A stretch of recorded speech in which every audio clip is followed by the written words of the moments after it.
Scarborough Beach with my boy Jaden. Hey, how you going?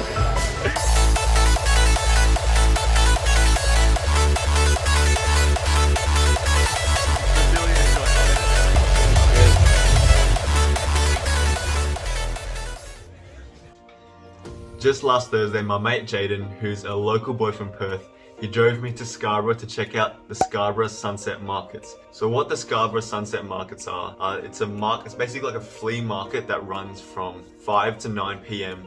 every Thursday, I think during the summer. They've got food stalls that range from Argentinian, Brazilian, Mexican, Indian, Moroccan, like you name it.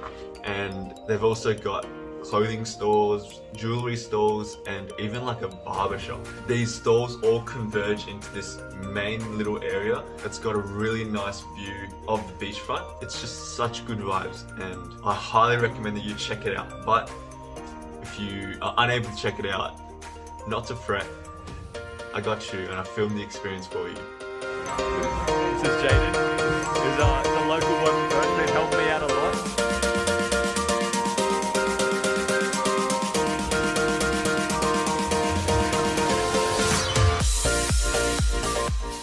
There's so much food around that we don't know what to choose. We're paralyzed by the amount of choices that we have. But at the moment, what do we like? We want to go out of our comfort zone. Yeah. So kind of something that we've never tried before, or something a bit different to what we're normally Yeah. used to. So, At the moment, it's like Brazilian. Brazilian is a shout. Brazilian's a shout, but then there's also, well, what else are we thinking? Like this like Chinese crepe it's like thing this look Chinese pretty good. crepe thing that you'll see. And there's Moroccan as well, and Argentinian. There's all the We flavors. can't are here. choose, you know, So there's many. so much, but we'll get down to it. You get down to it. And then Yeah. there's dessert afterwards as well, and that's going to be an Dessert will ordeal be as well. Something else. It'll be something But else. Yeah. it's exciting. It's very exciting. Stuff, for sure. 20 minutes later. On our first purchase. Our first purchase is the smoked sausage pastel from a Brazilian joint. Smoked sausage pastel. Yeah, that's right. And it's like Brazilian. So Yeah. First bite. First bite. Pretty good. You like it? Yeah. Really good, like, pastry's really like crispy. Yeah. Pretty good stuff. Yeah. Alright. Price point, $15, moderately priced. Texture, I'm gonna say it was crispy, and inside it was soft, so 10 out of 10. Flavor, it's like a flavor explosion in my mouth, to be honest with you, so I'm gonna give that a 9 out of 10. Next up was another Brazilian dish. This one was from a different stall called Churras. We had the Brazilian Passion Churrasco plate.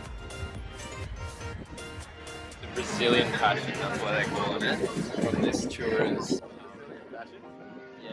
Brazilian passion. For the price point at $15, this was an absolute steal considering the amount of food that we got. I'm gonna give this a cheap. For the texture, I think that it was the end of the day and the chips were a little bit soggy and it wasn't able to offset, you know, the softness of the beef and the sausage.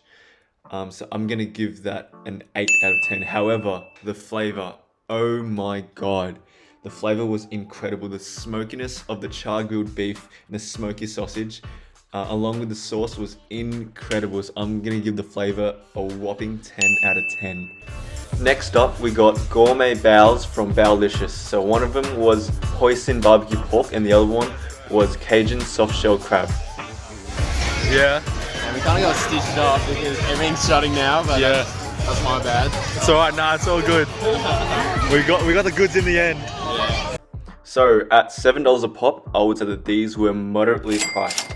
For the texture, the crispiness of the crab, first of all, was very nice, and I love the crunch of the peanuts on the hoisin barbecue pork one. So I'm gonna give the texture an 8 out of 10.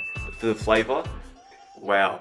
I want to give this a 9 out of 10 for flavor, just because on the soft shell crab, the sriracha mayo complemented the crab perfectly, and then for the barbecue pork, it kind of tasted like Peking duck in a Western fusion bao. Finishing up our night with some crepes from Crepe de Paris. At this point in the night, it was past 9 p.m. and this crepe spot was the only spot that was still open. So after we grabbed our crepes, we decided to go down to the amphitheater in order to enjoy our crepes and have a look at the fire dancing that was on display. Alright, so we have a pineapple crepe. Yeah. It's not something I would have ever thought of, but if it's on the menu, it must be decent, hey? So, give it a The server described it as an interplay between sweetness from the crepe and the Nutella and the sourness from the pineapple. So we'll see if that lives up to the expectation. let's hope it does. At $10, this crepe was not too expensive but not too cheap, so I'm going to give it a moderately priced. For the texture, I would say that the crepe itself was quite crispy, which is really, really good. The gooiness from the Nutella was also really delicious. So I'm giving that a 9 out of 10 texture. Finally, for the flavor, the pineapple was quite tangy and the waiter was right. The Nutella was quite sweet, but for me personally, that did not work as well as I hoped it would. So for the flavor, unfortunately, I'm going to give it a 7 out of 10.